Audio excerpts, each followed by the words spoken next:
నమస్తే. శ్రీ పరంజ్యోతి మహిమను చూద్దాం. పున్నప్ర అలపూజాకు చెందిన మాయాదేవి గారి శ్రీ పరంజ్యోతి అనుగ్రహ అనుభవమిది.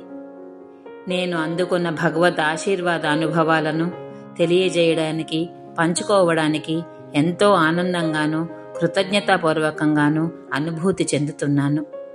మా అబ్బాయి మహదేవన్ ఎప్పుడూ సినిమా ఆర్టిస్టు కావాలని, సినిమాల్లో నటించాలని కోరుకునేవాడు. పరమ ప్రేమ స్వరూపులైన శ్రీ పరంజ్యోతి అమ్మ భగవాన్ మా బిడ్డను ఆశీర్వదించారు. అతనికి ఒక చిత్రంలో ఒక పాత్ర వచ్చింది. ఈ నటన ఆధారంగా అతనికి కొత్త చిత్రంలో మరో పాత్రను అందించారు. ధన్యవాదాలు అనుగ్రహప్రదాత శ్రీ పరంజ్యోతి. నా చిన్న కొడుకు చదువులో అంతగా రాణించడం లేదు. అతను తన బోర్డు పరీక్ష రాస్తున్నాడు. అతని ఫలితం గురించి నేను చాలా ఆందోళన చెందాను. చదువులో మార్గనిర్దేశం చేయమని శ్రీ పరంజ్యోతిని ప్రార్థించాను. ఫలితాలు రాగానే మంచి మార్కులతో ఉత్తీర్ణత సాధించాడు. ధన్యవాదాలు విద్యాప్రదాత శ్రీ పరంజ్యోతి.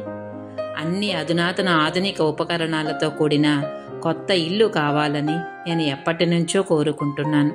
ఇప్పుడు గృహప్రవేశానికి సిద్ధంగా ఉన్న కొత్త ఇంటిని పరంజ్యోతి ప్రసాదించారు. అన్ని ప్రార్థనలను నెరవేర్చిన ప్రియమైన శ్రీ పరంజ్యోతికి అనంత కోటి ధన్యవాదాలు.